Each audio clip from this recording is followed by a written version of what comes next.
Hello everyone, ఇది చాలా పెద్ద ఎంబరాస్మెంట్ అండి to the ads while BRS government and present government కూడా. ఎందుకంటే తెలంగాణ హైకోర్టు ఇచ్చిన జడ్జ్మెంట్ నిన్న 2015-16 గ్రూప్ 2 సెలెక్షన్ లిస్ట్ మొత్తం రద్దు చేయాలి. కంప్లీట్ వైలేషన్ ఉందంట. దానిలో ఓఎంఆర్లో వైట్నర్ యూజ్ చేసి ట్యాంపర్ చేశారంట.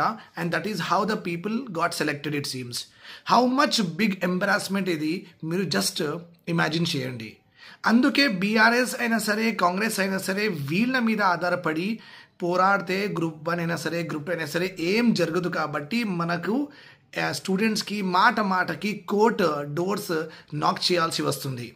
ఈ గవర్నమెంట్స్ అపోజిషన్ ఇప్పుడు ఉన్న గవర్నమెంట్, కాంగ్రెస్ గవర్నమెంట్కి వ్యతిరేకంగా బీఆర్ఎస్ గవర్నమెంట్ తప్పు చేస్తుంది, గ్రూప్ 1లో ఇవి అయినాయి అవి అయినాయి అని చెప్తున్నారు. అదే గవర్నమెంట్ అప్పుడు ఉన్నప్పుడు మొత్తం ట్యాంపర్ చేసింది. So students should trust whom. ఇంకొకటి చెప్పాలి, మన జస్టిస్, తెలంగాణ జస్టిస్ నాగేష్ గారు ఏమన్నారంటే గ్రూప్ 2015-16 గ్రూప్ 2 రిజల్ట్స్లో 3 ఇంపార్టెంట్ విషయాలు మాట్లాడారు. ఫస్ట్ ఇస్ ఓఎంఆర్కి కంప్లీట్ ట్యాంపరింగ్ జరిగిందంట. అంటే ఆర్బిటరీగా ఎవాల్యుయేషన్ అయింది. ఆర్బిటరీ అంటే గవర్నమెంట్ ఇష్టం వచ్చినగా ఎవాల్యుయేట్ చేసింది. ఇల్లీగల్ అంటే proper procedure, proper rules follow అవ్వలేదంట.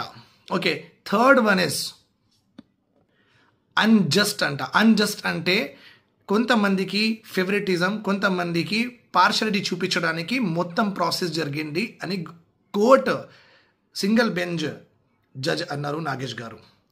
నాకు ఏమనిపిస్తుంది అంటే చాలామంది ఏమంటున్నారంటే ఆల్రెడీ 10 years అయింది, 12 years అయింది, వీళ్ళు జాబ్లో ఉన్నారు, ఇప్పుడు ఎలా తీయాలి? కాదు, అట్లా కాదు.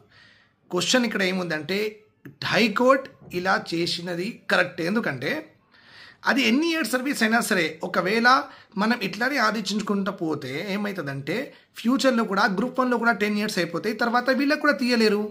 సో హైకోర్టు ఎప్పుడైనా రద్దు చేసి గవర్నమెంట్కి ఈ మెసేజ్ పంపించాలి.